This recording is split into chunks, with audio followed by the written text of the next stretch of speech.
ACD బిల్లుల పేరుతో విద్యుత్ ఛార్జీలు అధికంగా వసూలు చేస్తున్నారని సిపిఎం పార్టీ ఆధ్వర్యంలో హన్మకొండలోని ఎన్సీడీసీఎల్ఎస్సీ ఆఫీసు ముందు ధర్నా చేపట్టారు. ఇక ఏసీడీ బిల్లులను వెనక్కి తీసుకుని ఎలాంటి షరతులు లేకుండా విద్యుత్ ఛార్జీలు తీసుకున్న విధంగా ప్రభుత్వం విద్యుత్ అధికారులు చర్యలు తీసుకోవాలని డిమాండ్ చేశారు.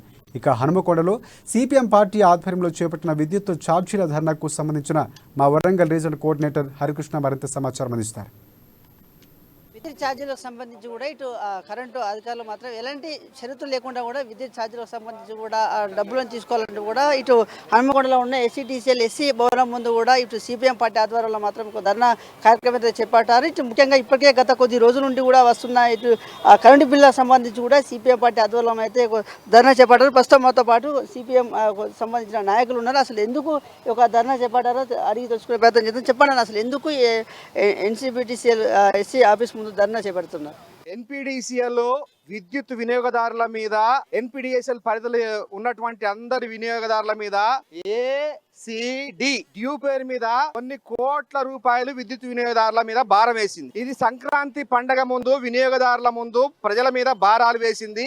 బేషరతుగా వితౌట్ కండిషన్ గా దీన్ని రద్దు చేసుకోవాలి. ఎందుకోసం అంటే ఇప్పటికే విద్యుత్ బిల్లు వచ్చేటువంటిది చాలా తక్కువ.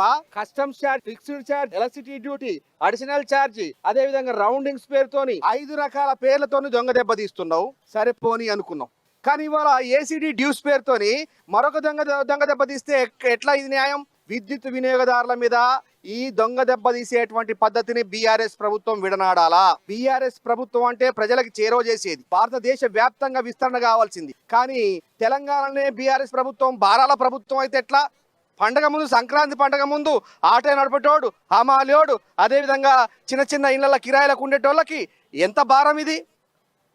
నాకే వచ్చింది, నేను సామాన్యుడిని, 1144 రూపాయల ఏసీడీ బిల్లు వచ్చింది.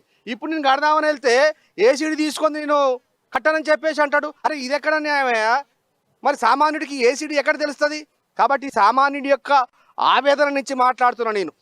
సామాన్యుడి పడేటువంటి ఆవేదన నుంచి దయచేసి ముఖ్యమంత్రి గారు, కేసీఆర్ గారు, ఇక్కడటువంటి గోపాలరావు గారు రెగ్యులేటరీ కమిషన్ మీటింగ్ల లోపల చాలా గొప్ప గొప్ప ఉపన్యాసాలు చెప్తాడు. నీకు దమ్ముంటే డ్యూస్ ఉన్నటువంటి 8 కోట్ల రూపాయలు డ్యూస్ ఉన్నాయి, పెద్ద పెద్ద ఆఫీసులలో డ్యూస్ ఉన్నాయి, రకరకాల పరిశ్రమలలో, స్మాల్ స్కేల్ ఇండస్ట్రీస్ లోపల డ్యూస్ ఉన్నాయి. ఇవన్నీ వసూలు చేయకుండా సామాన్య విద్యుత్ వినియోగదారుల మీద మీకు కసి ఎందుకండి? కాబట్టి బేషరతుగా వితౌట్ కండిషన్ గా బీఆర్ఎస్ ప్రభుత్వం వితౌట్ కండిషన్స్ తోని దీన్ని ఏసీడీ డ్యూస్ ని రద్దు చేసుకోవాలని కోరుతూ, సంక్రాంతి ముందు ఇది చేయకపోతే సంక్రాంతి మొత్తం ఎలక్ట్రిసిటీ ఆఫీసుల ముందే ధర్నాలు చేయాల్సి వస్తుంది. ఏసీడీకి సంబంధించి కూడా అధికంగా ఇటు విద్యుత్ ఛార్జీలు తీసుకుంటున్నారు. దీనివల్ల ఇటు ప్రజలకైతే పెనుభారం పడుతున్నట్టు కూడా ఇటు నాయకులు అయితే చెప్తున్న పరిస్థితి ఉంది. రానున్న రోజుల్లో ఇటు విద్యుత్ సంబంధించిన అధికారులు మాత్రం రానున్న రోజుల్లో ఇటు ఏసీడీ కావచ్చు, మరొక వాటి పేరు మీద కూడా ఇటు డబ్బులు వసూలు చేయడం మాత్రం ఆపకపోతే రానున్న రోజుల్లో కలెక్టర్ ఏదైతే ఇటు కరెంటు విద్యుత్ సంబంధించిన ఆఫీసుల ముందర ధర్నాలు చేస్తామంటూ కూడా హెచ్చరిస్తున్న పరిస్థితి అయితే వరంగల్ జిల్లాలో ఉంది. జర్నలిస్టు మధుతో హరికృష్ణ, వరంగల్.